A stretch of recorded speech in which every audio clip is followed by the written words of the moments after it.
Hello everybody, welcome to my channel. Thank you for coming to have a look today. I'm going to start my channel with my favourite fun fold. These are joy fold cards. They're very easy to do, they're so cute, and they're one of my go-to folds. These are both Christmas ones. You can see there's two different sizes here that I've already done. But I absolutely love them, so I'm going to show you how to do them today. So first of all, I'll show you what I'm going to be using today. I absolutely love these papers by Lidl. They're by a company called Crelando. They are 270 GSM. This is the cardstock one. You can tell it's the cardstock because it has the green edge to it. They're really nice quality. They're really good size. You get one of each colour in there, but they also do a paper pack which has a purple edge down here, and they're really good for mats and layering.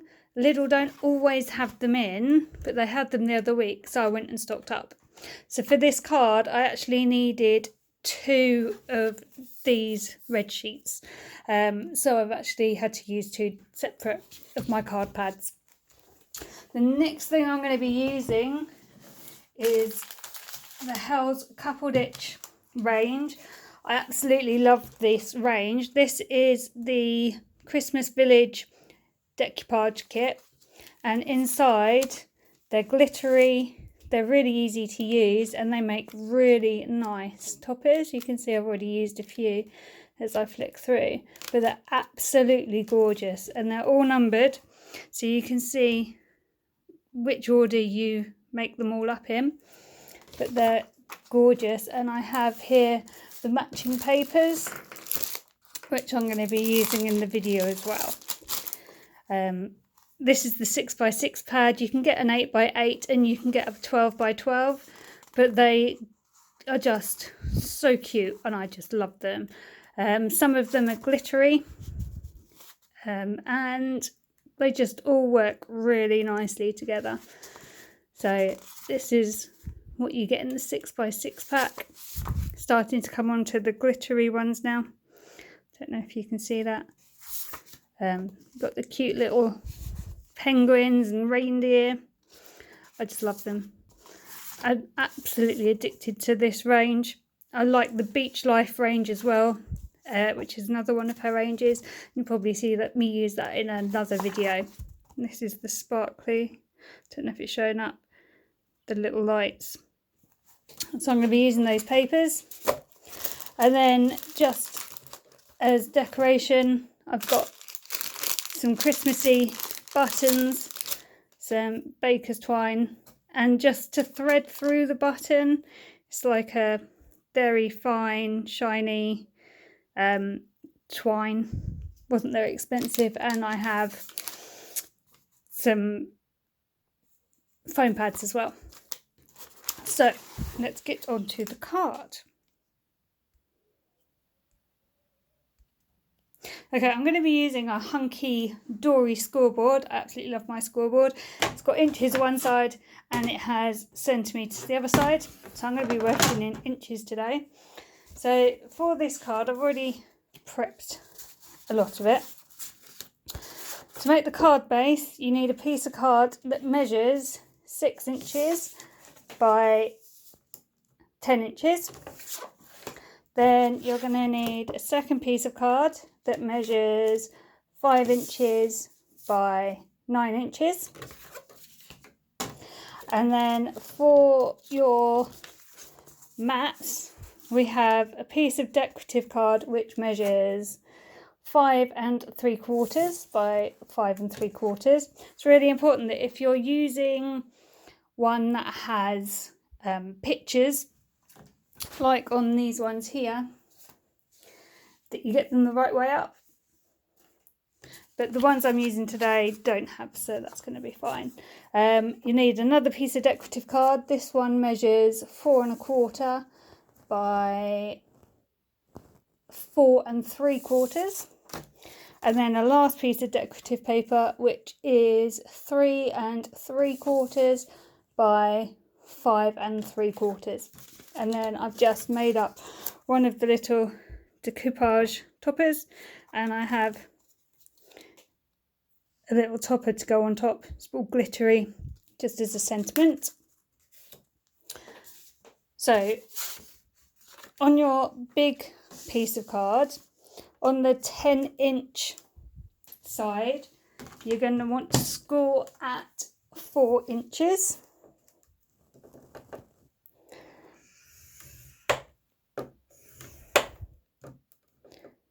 And this card doesn't fold in the traditional sense, which is why we're not scoring in the middle. So then we'll just fold it over and burnish along that score line. Put it to one side. And then on the smaller piece of card, on the 9-inch side, you want to score at 4.5.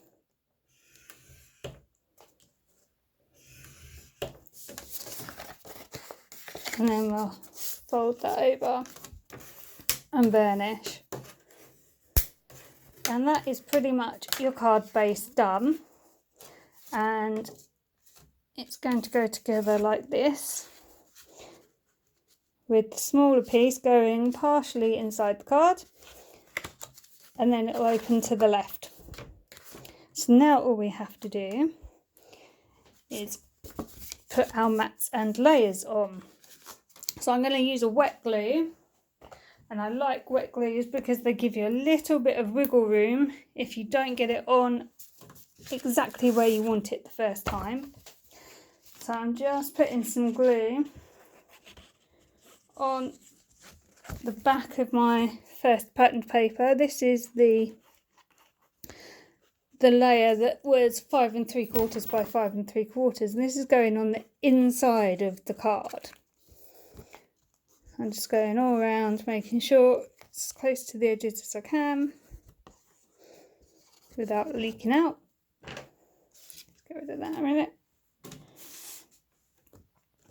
Okay, so that's going to go on the inside, and it leaves a nice border around the edges and at the top.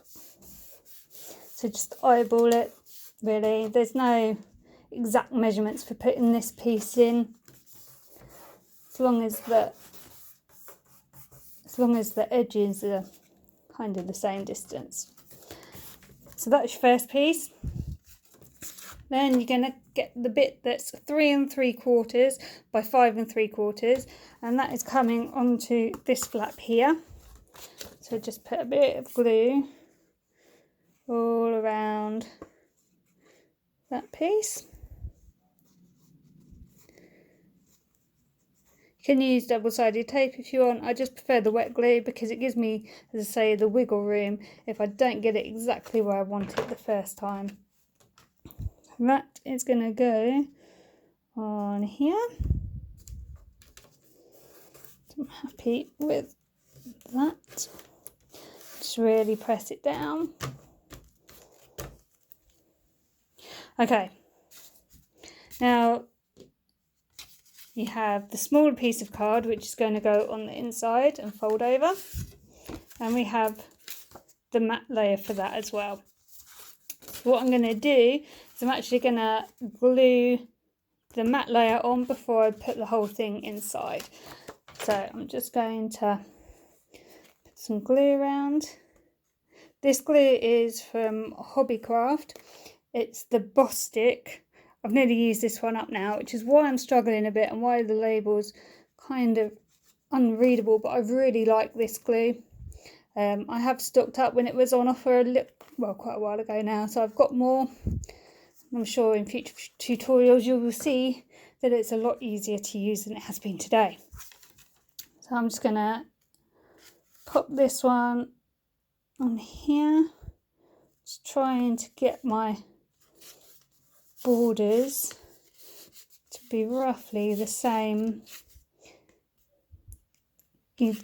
all round.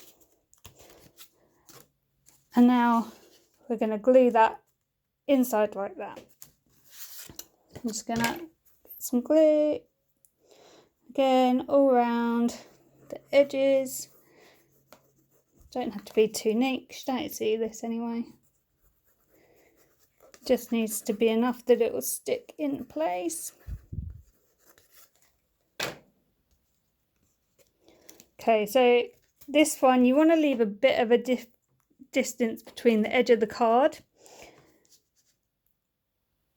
So it's going to go roughly here.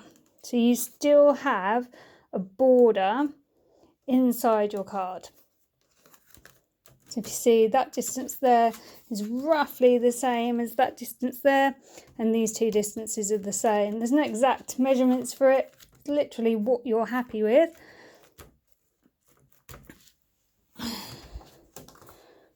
But that goes just like that, and now all you have to do is decorate your card.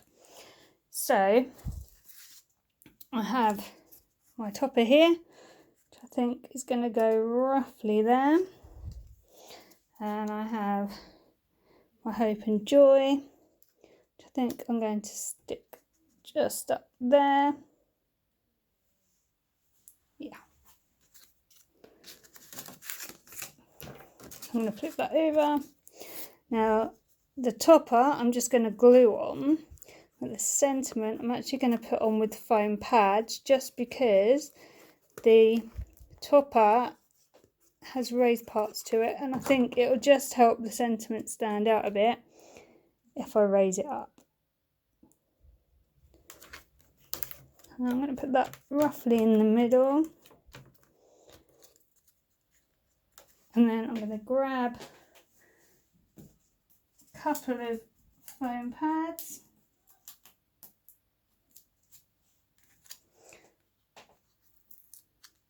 put them on the back, take the release papers off,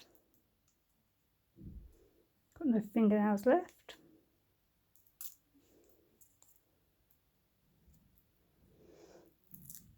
I'm just going to pop that